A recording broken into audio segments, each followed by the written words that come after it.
Hello chess fans, today I'm going to show you my round 9 game from the Canadian Open. So in this round, I was actually against a GM, so someone who's very strong and someone who's a little bit older, so I was very happy to get them near the end of the tournament when I was thinking that they would likely be more tired.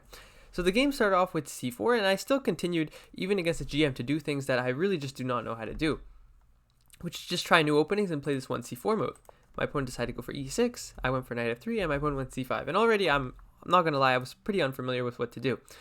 So here, I think in hindsight, I think I should probably go g3. And it's for the reason that if my opponent continues with something similar to what they did in the game, I'm just playing some moves. Here, notice that they no longer have this move cd because of knight d, bishop c5. Here I have this move knight takes here and queen c2 with a double attack. Now if the bishop moves, then I'll attack here on the pawn. If the knight, for example, was on c3 here, then queen c2 would not have a threat. He could just move his bishop back and then defend his pawn. But with queen c2, now if he defends with something like queen b6, now I can go knight c3 and I have this fork being threatened, and here I actually should be doing very well. Not to mention I also have this move e4. So that's why he can no longer go for this. So you'd have to go for something like bishop e7, excuse me, which is also like perfectly playable, but now maybe I can just go knight c3 and I've played the same line without allowing the Dubov Tarrasch.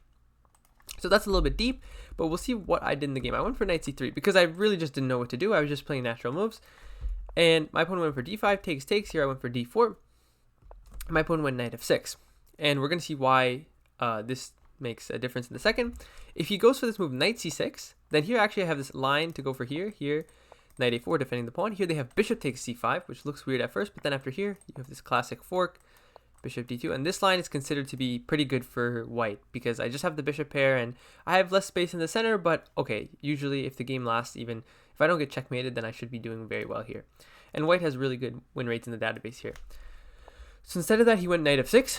And actually, when this game occurred, I had actually recently seen a game between, I think Hikaru Nakamura was playing the white pieces here, and Parham Magsula was playing the black pieces here. Hikaru played this move bishop g5. We saw bishop e6, which is already, I think, an unpopular move. Or no, I guess bishop e6 is not an unpopular move. And then here, I think Hikaru played this like really, really strange move, e4, which is just like very, very unpopular. And then in that game, I think it continued with something like bishop e7. I think it was like bishop b5, and the game got incredibly wild. Now, I couldn't really remember all of that in the game, so I ended up deciding to go for something that's a little bit more simple, which is g3. And actually here, after knight c6 and bishop g2, I was actually in a line that I have played actually many times from the black side. Like in online blitz, I used to play this Dubov Tarrasch all the time, so I knew the lines pretty well. But I didn't know them from the white side, so I didn't really know the ideas. I just know that black usually gets a lot of play. And here he could continue with bishop e7, and then that would be just the mainline Tarrasch, and that's also completely playable. But okay, nowadays this move is becoming very, very trendy. And now from the GM, I think this is a bad choice because this line, what will happen is black will go down a pawn, but then black will have just a lot of active counterplay, and usually black will manage to hold the draw. So I think it's a really weird choice against a lower rated opponent where, okay, you're playing for pretty much two results. Like you could win with all your activity, that is definitely possible, but just very unlikely because you are down a pawn at the end of the day and we are trading off a lot of material. So here I went for knight b3, bishop b6, and then there's this trap that if you take here, I'm trying to remember, I think it's like bishop e6, and then we bring some takes castles, and here black gets a lot of play with the open rooks on the files. The two bishops are doing a monstrous job. Knight b4 is always a threat, and here actually black should be doing well. Now apparently in the database here, white is winning a lot with this move queen d2, rook f e8, and like queen c3. Okay, a little bit weird, but okay, here white should get a lot of counterplay, so you really shouldn't take this pawn. Sorry, black should get a lot of counterplay. I'm trying to figure out, there's like some traps here, like okay, if e4 is played, then you have bishop g4. Let's just see how quickly some players lost here. Takes, knight b4, knight e5 actually. Queen c3, castles. It's pretty easy to lose quickly here. So don't take the pawn. Instead I went for castles. Now here I also consider this move knight a4, attacking the bishop. You might say, okay, it's really weird to go knight here, but the idea is just to get the bishop.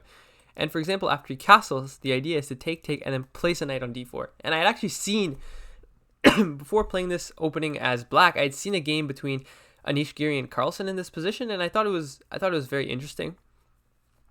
And the whole idea was to prevent the d4 idea from black. But instead here, I ended up getting scared because after knight a4 castles, after takes, I couldn't remember what to do on queen takes. I don't remember ever looking at this move, and I started calculating lines briefly. I looked at this move bishop g5, but then I saw knight e4, bishop e3, and then queen b4 attacking my king. And then if I go king f1, he can just defend this with rook d8.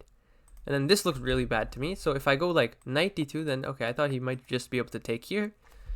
And then, okay, I don't want to go knight b2. Then if I go bishop d2, then okay, he can just go back. And I mean, at least we have a repetition, but even worse, maybe, I don't know, he can improve the position of his queen with like queen e7. And my bishop's looking pretty silly here. Now, there was no need to go bishop g5 here. Probably here I could just castle. But okay, this didn't look so pleasant. And notice I can really never take here because of rook d8. So yeah, this just didn't look pleasant to me.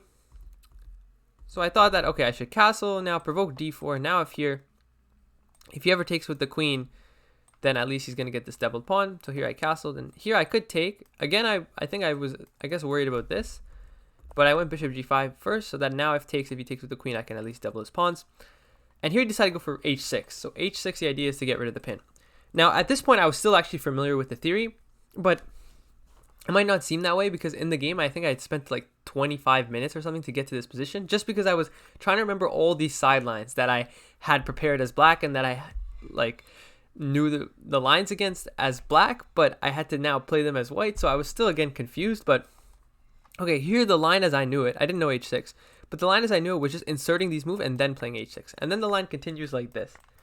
Takes, takes, takes, takes, queen here, and then queen d8, which looks really, really weird. But if you take, black just gets a lot of activity with their pieces, and this position is actually equal.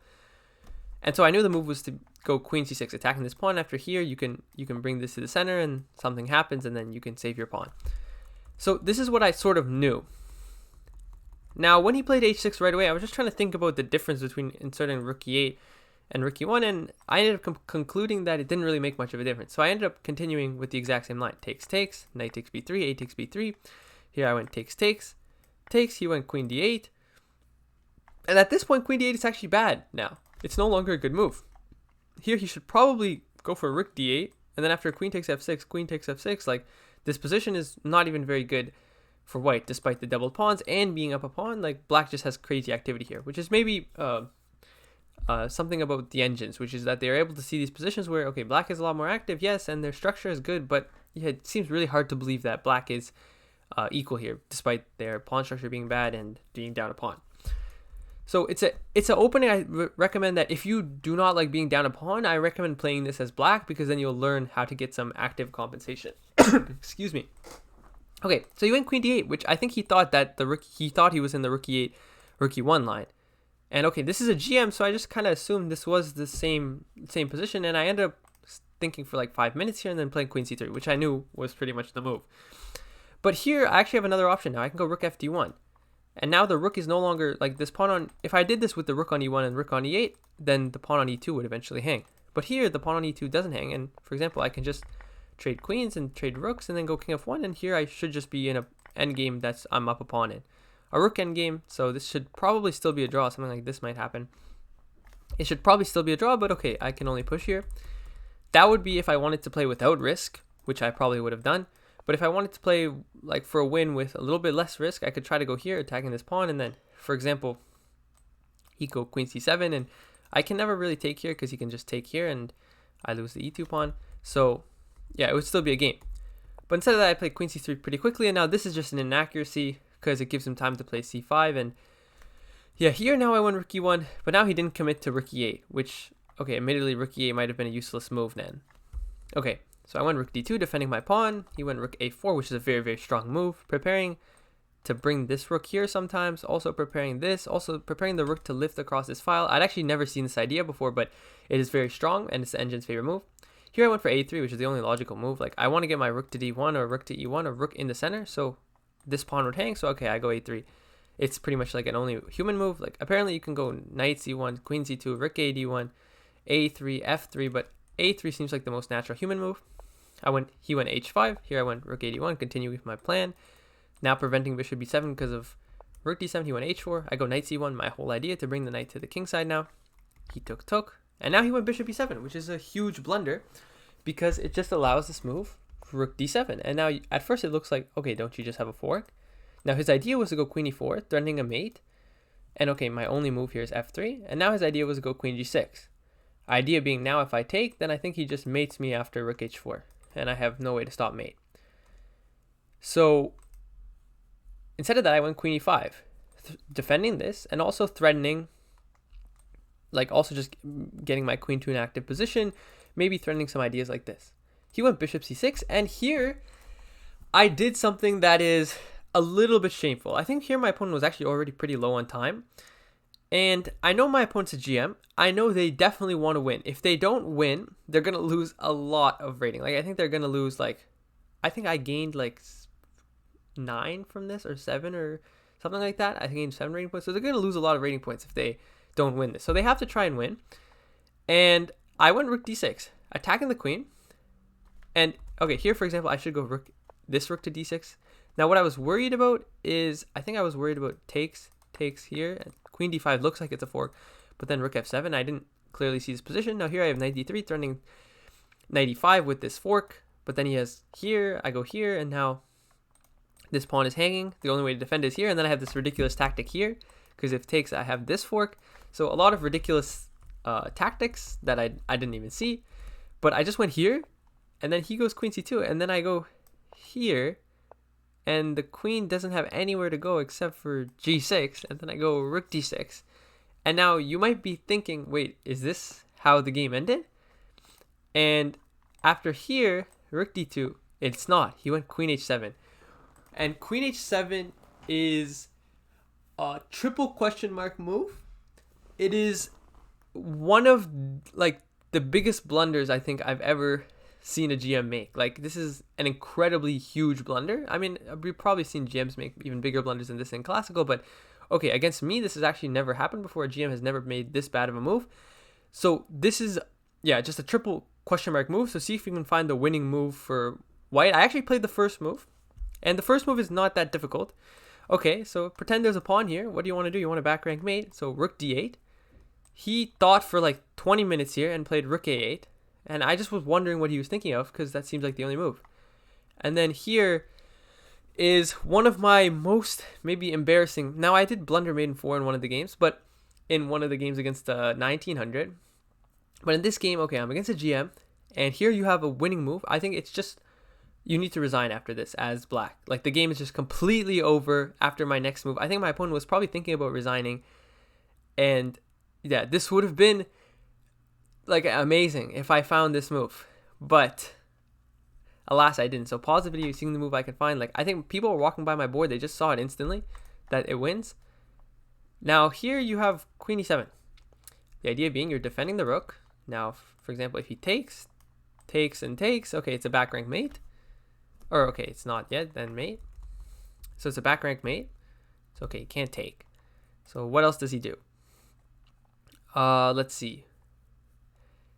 He can go for something like bishop e8, but then he just loses the rook on h8. You can go like rook e8, but then I just take here.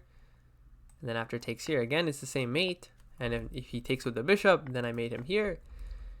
So what does he do? Now in the game, I thought he plays queen g6. Just simple move. And then, okay, if I take on a8, then he takes on g3. And if I take on f8, then he takes on f8, and I don't see a win here. And I missed queen takes f8. I thought he would just take with the rook, but he can't. Queen a7 and queen h8, it's just mate. So queen e7 is +8, and this move is completely winning, and I think I probably would have won the game if I played this move. But so is the joy of chess, and the GM effect, basically that all players will play badly against a GM just because they're a GM. And I ended up playing rook takes a8, which is still actually a completely winning move. And after rook takes a8, now here I have to find rook d6, which this one is a lot less obvious. This one I think is like +4, but this one is not as clear. I think the engine just overrates a little bit here. Queen c2 takes, check, king f2, something like queen h1, turning all these perpetuals. And here I'm just supposed to take and go king e3. Now this okay, I don't think it's ridiculous not to find this, because okay, you're up 2 pawns, but your king is on e3. As a human, this feels very difficult. Not to mention, even immediately, something like this Okay, I guess I have rook d6. But yeah, even this looks very scary, like just upon a glance. So I went queen c7 looking to trade. Then here he went queen c2, and I realized that my whole idea of queen c7 is completely flawed. After queen h2, I was counting on this move rook d8. And after rook d8 takes king h7, I thought I had queen d3. And here I thought, okay, I might not be winning this position, but I have absolutely no chance of losing. I'm up a pawn in an endgame, bishop versus knight. Like, there's no chance I can lose this position. And which just made me happy. I can just push forever against the GM. And then after rook d8, he plays king h7. He played king h7. And I realized that, yeah, I had just completely thrown the game. And at this point, I was really, like, cursing at myself. Because I knew I was winning at some point. Like, I knew I had to be winning. Queen h7 had to be a bad move. Just intuitively, it just felt wrong. And I just completely overlooked that queen takes f8 move after queen e7. So, yeah, here I was already feeling very, very bad. I thought I was probably going to lose the game because once you make one blunder, it sort of starts spiraling out of control. But we're going to see this game even spiraled even more. Here I went knight d3 only move because otherwise my knight's hanging. He went queen takes e2. And here again, I pretty much only have one move. Take the rook. Now, if he takes back, I think it's pretty simple. I'm just going to go here. And then if he takes this, then I just have perpetual. And at this point, I think I have to go for a perpetual. So he didn't take. Instead, he went queen e3. And this is another good move. Now, if I move my king to any of these squares, he's going to take here with check. If I block with a knight, then he's going to go takes here, and he's threatening queen e1. And then queen takes e2 mate, and okay, I think I might be losing. So I had to go king h2, and now he gave a few checks just to repeat the position. And then he went bishop takes f3, now threatening mate e1. And again, he makes the same trick. If I go here, now he goes queen e2, and I don't have a way to defend this. So here after bishop takes h3, I played the only move, which, okay, take a few seconds to see if you can find maybe a lesson in how to defend. But yeah, here the only move, pause the video if you didn't see it, is rook h8. And at this point, rook h8 is just a draw. After it takes, queen d8, queen h7, queen h4, he went king g8. If he goes king g6, then he's going to lose the bishop after something like this. So he can't do that. So he went king h8, and then we repeated. And then he went bishop h5. So clearly this guy, he does not want to draw under any circumstances. And he plays this move that, okay, at first it looks like it might be losing. Like, don't I have knight f2, attacking the queen? Then, okay, queen here. Now I have g4 with the pin. And that's what ended up happening in the game. Here, he should have gone queen e2, and I'm not actually sure why he didn't. Here, and then the idea just being to take on b2. And then here, in the game, I just couldn't believe I was even drawing this. This looks actually losing for white on first glance, but okay, apparently white is drawing here. But okay, this would be difficult. Instead, he went queen f3. I went g4. Now he went queen f4. And here, he had like 10 seconds left, and actually he was almost flagging on several moves, so I should have definitely played on. But I ended up going king h3, and then he gave a check, and then if I block, he gets his bishop out, so I have to go back. But here, apparently, after king g2, I was worried about queen d2. Or no, sorry. I was worried about g6, which this is still pinned, so I thought I would have to go for like queen g3, and then I was worried about queen d2, attacking this pawn. And so, for example, if I take, I thought he's just going to take here, and I thought I might be losing here even, because this pawn looks very scary. Now here, there's no way I'm losing, but okay. This is scary that I just have to force the perpetual at some point. There's no way I'm winning. My king is way too open. So the engine says plus 0.5 here for some reason, but I don't believe it. And so I didn't see the win in this position. Apparently after here, and something like bishop h3. Oops, sorry. I just got a call. But apparently after king h3, something like this. Apparently, I'm supposed to be doing very well here. Okay, but I didn't see that. Instead, I couldn't really see the win after queen f2, and I went king h3. And yeah, this is just bad. I think honestly, after king g2, I should have continued because my opponent was at 30 seconds. There's a very high chance he makes a blunder at some point. But okay, I went king h3, and then we repeated, and we got a draw. So this ended the tournament. Now, okay, a lot of people after this game were like, oh, you got to draw with a GM, like, good job. Okay, it's not my first draw with a GM because, as we remember last year, I drew Abhijit Gupta. So that was like a 26-20 I drew. So that was obviously, at that point, that was an incredible result. This is a much lower rated GM who I was completely winning against. So I was actually incredibly mad. I was not mad. I was just very disappointed in myself because I knew that I was winning on several occasions, and I knew that I had a lot of good moves, and I just couldn't find the win. So it was just very, very disappointing, and it was a bad way to go with the tournament. Now the tournament ended, and I gained, I think, like 30 FIDE. But I think I gained 30 FIDE not because my FIDE, like I played well. I think I just played at my level pretty much, because at least in Canada, we don't really have a lot of FIDE tournaments. So I don't play a lot of FIDE tournaments, just play like Canadian Open once a year. And okay, this tournament, I was able to play against a lot of people from abroad and a lot of people who play more FIDE tournaments than me. So I think I got more accurately rated. But yeah, I guess I can never be disappointed when your rating goes up. And it's a little bit arrogant to say that you deserve to gain rating, right? So definitely I cannot say that. So ended up being a good tournament, but okay, this game left a really, really sour taste in my mouth. So yeah, that's in today's video, guys. If you like this video, please remember to like and subscribe. And next week, I'll actually be at another tournament. So we'll see if we can get recaps for that out in 2 weeks. See you guys in the next one.